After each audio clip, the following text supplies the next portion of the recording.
This is a tourniquet. We use our Coban as a tourniquet. And I've got a special case today. This is a hammer toe. I guess you would call it a hammer toe. We say it's a hammer toe because the toe is upward. It's not perfectly straight. And when you have a hammer toe like this, when you walk and you load your foot, the end of the toe hits the shoe and the nail can become permanently damaged. And that's what's happened here. We have a nail that's permanently thickened and there is some fungus in it. If you look close, Alexia, take a look right here. Take a look at the nail. See that? That's permanently, that has fungus under the nail and it's permanently damaged. So this patient's been cutting this nail for years. She's sick of it. She wants it gone. She wanted me to just cut her toe off. I told her, no, that's too radical. Let's just take the nail and that should be it. So we're gonna take the whole nail off of there. And that's actually a great solution. But the first 4 weeks, it's sore because it's hitting the end of the toe when she's in a shoe. So if she tries to wear a shoe these first 4 weeks, it's gonna be a little tender because it's gonna be a little bit raw. But this is a great solution permanently because the tissue will harden up underneath and she won't have to worry about cutting that nail or that nail constantly getting hit on the end of the shoe, bleeding under the nail, and getting a hematoma, which is a collection of blood under the nail. So I already numbed her up. I gave her a shot here and here. And guess what time it is? It's hammer time. There we go. That wasn't that funny, was it? That's way too old of a reference. Who's saying, let's see, hammer time. That was it LL Cool J? Who's saying it? MC Hammer. I think hammer time, yeah. MC Hammer. The patient's whispering. You don't have to whisper up there, actually. You can talk. Nobody can see you. They can only hear you. MC Hammer. Okay. So we put our tourniquet on, our Coban, and now we are going to open this up so we can see what is going on here and get this nail off. The reason we don't do the sides of the nail, she had an ingrown nail and told me that it was an ingrown nail hurting. We don't do the sides of it because you need at least 1 centimeter of nail. And 1 centimeter is about the width of her nail. So if you took out the sides of the nail here, she'd have this little sliver in the middle. That would be a problem too. So we just do the whole nail. So she should be done. We're gonna test her. Any screaming? Any pain? No screaming. Good, good, good. You feel anything or just pressure there? Just pressure. Okay. So I'm going under the eponychium. That's right here at the cuticle level.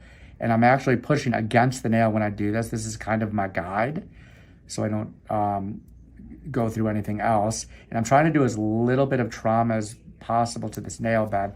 For me, what works best is really the flip. I like doing that back flip because I can back flip it and then I can actually go against the nail itself, not the nail bed. That way I'm doing little trauma to the nail. I had a patient of another doctor in town recently where they actually went under the bed and it was down to bone. And I mean, there was bone exposed because what they did is they did whenever they were trying to free up the nail, they freed up actually the periosteum and they took the entire layer of tissue off of the top of the bone. So there was just exposed bone there. And it's gonna take that patient probably 3 months or more to heal in. So here I am right here underneath the nail. And I can actually, if you look, I can actually pull it with this. You can see I don't even need to do anything. All I did was follow the contour of that nail. And you can see, look closely, there really shouldn't be much damage to the nail bed. Let's focus in on that. Can you get it under focus? There we go. Let's see if you get closer. How close can you get? Wow, very cool. Okay, so that's what it looks like underneath the nail bed. Very little trauma. Now we're gonna take that off of there. We can let it hang for a second because it's kind of cool looking to see that. It's like when you flip your eyelid backwards. I'm doing that right now. I'm gonna flip my eyelids back. You ready? Put the camera on me to show my eyelids. With the hemostat? I'm not really gonna do it, I'm just joking. Okay, so let's pull this off. And you can see this comes off really easily. That's it. That's the whole nail right there. Nice big chunk. Let me show the patient so she can go, ooh, yes. Oh yeah, Isn't that cool. Pretty cool, wow. And then when it's far away, it looks smaller, doesn't it? Not that big, but you know what? This is great. She's gonna get a ton of relief. This little guy was causing a lot of pain. And you can see just from the thickness of it. Look when you look straight on. You see that straight on? See? Is it as big as my teeth? It is. Yeah? All right. So now we're gonna kill the nail matrix. The nail matrix is the area where the nail grows from. So we're gonna put this chemical right here under the eponychium. And we're gonna kill the nail matrix. I'm just kind of moving it around here. It's usually 10 seconds per stick.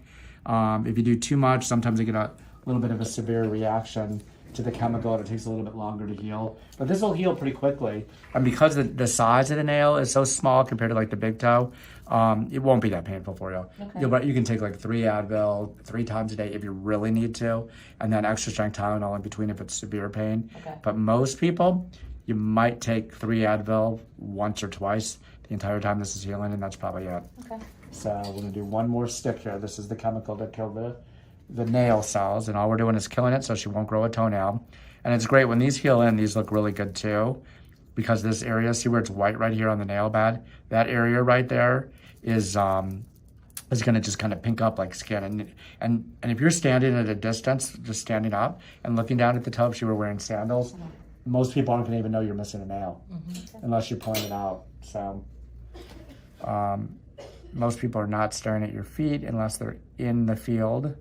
Right. And they're Very true. or they have a weird foot fetish. Got a fetish, yeah. There's a lot of people like that. Only in Florida that happens.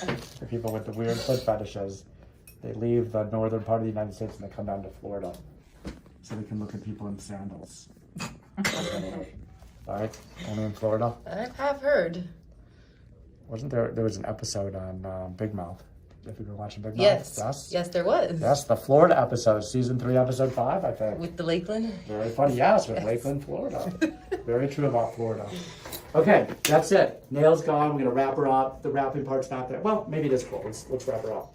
Let's see how cool this is. All right. Let's wrap it up. Might as well.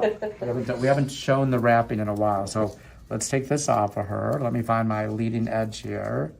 Do we see the leading edge? Here it is. So we're gonna unwrap it, and then we're gonna put some Silvadene.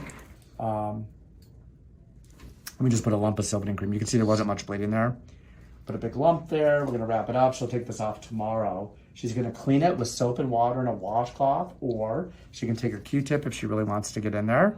She puts the Q-tip on the nail bed and just kind of scrubs it with some soap on it, and then puts some Neosporin, just like I did, and a Band-Aid. She does not need to do a big wrapping like this, but she can put gauze around it if she decides that she wants to wear closed-in shoes or needs to wear closed-in shoes for work.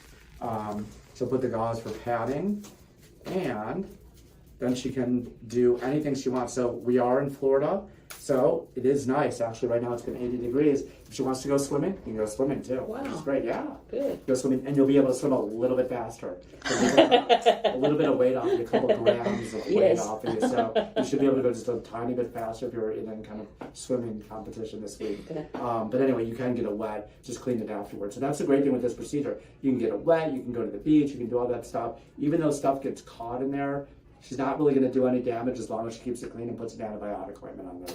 So that's it. Bye-bye. Hammer time's over. If you like what you see, subscribe to the channel. Go to Instagram to see real short clips at Healthy Feet Podiatry. But definitely subscribe to the channel if you want to see more great videos. Hit that button that says subscribe because you'll get notifications when we do new videos. We usually do 1 or 2 new ones a week, sometimes more. We've got some